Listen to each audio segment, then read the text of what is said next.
Hello everybody, welcome to my YouTube channel. In this video, I'm going to tell you how to fix could not download image, check your iPhone's internet connection and try again.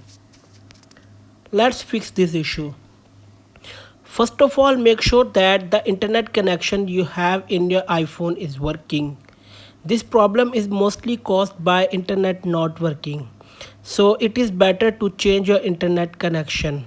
For that, go to settings. On the settings menu, tap Wi-Fi.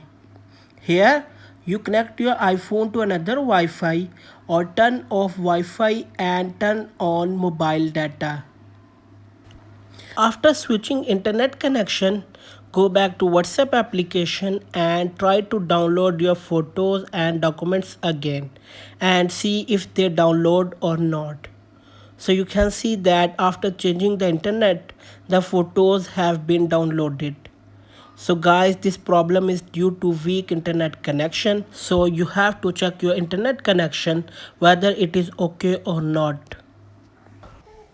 Method 2. Select Wi-Fi or cellular data in auto downloads. Open the WhatsApp application. Now click on settings. Then click on storage and data. Now click on reset auto download settings. After that, set these settings in your iPhone.